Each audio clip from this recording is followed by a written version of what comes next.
முதல்வரின் திடீர் நாடகம், மோடியின் ஆட்டம், அதிர்ந்த அறிவாலயம்.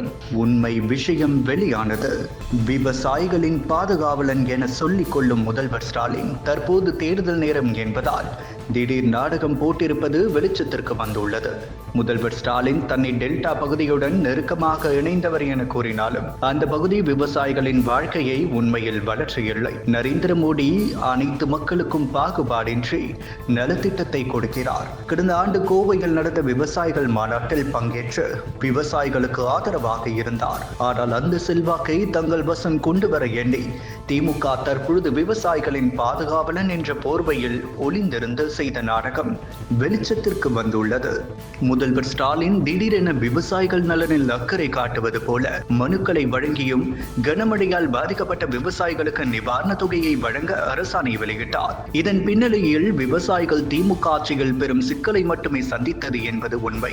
தேர்தலின் போது சொன்ன வாக்குறுதி நிறைவேற்றவில்லை என்பது தெரிந்து தான் அந்த வகையில் விவசாயிகளை வஞ்சிக்கும் செயலாக இருப்பது. 2024-25 பட்ஜெட்டில் விவசாயிகளுக்கு 50,000 இலவச மின் இணைப்புகள் வழங்கப்படும் என அரசு அறிவித்தது. ஆனால் தமிழ்நாடு மின் வாரியம் இதுவரை வெறும் 15,000 இணைப்புகளை மட்டுமே வழங்கியுள்ளது. தங்கள் உரிமைகளை கேட்டு போராடும் விவசாயிகளை திமுக அரசு கைது செய்யும் வேலை செய்கிறது. சில நேரங்களில் கூட விவசாயிகள் மீது கண்ணை மூடிக்கொண்டு குண்டா சட்டம் போன்ற கடுமையான சட்டங்களையும் பயன்படுத்தி அடக்குமுறையை தான் கையாள்கிறது. திமுக அரசு விவசாய துறைக்கான முக்கிய நிதிகளை பெருவாரியாக குறைத்துள்ளது. ஹெக்டேருக்கும் குறைவான சாகுபடி நிலங்களுக்கு நீர் வழங்கும் சிறு பாசன திட்டம் 18% குறைந்துள்ளது. உணவு சேமிப்பு கிடங்கு நிதி 50% குறைத்து பட்ஜெட் அறிவிக்கிறது.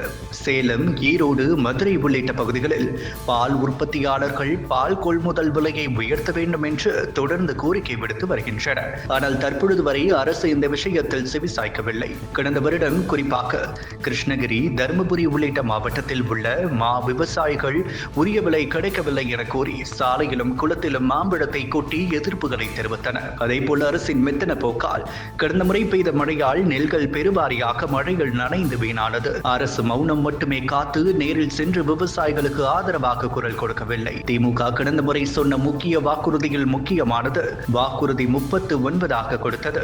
கொடைக்கானலில் 390 ஏக்கரில் தோட்டக்கலை ஆராய்ச்சி மையம் வாக்குறுதி 50, ஒவ்வொரு யூனியனிலும் தானிய சேமிப்பு மையம் வாக்குறுதி 80, ஈரோட்டில் விவசாய இயந்திர உற்பத்தி மையம் வாக்குறுதி 89, ஏரிகள் குளங்கள் பாதுகாப்பிற்கு 10,000 ரூபாய் கோடி திட்டம் என அள்ளி கொடுத்தது.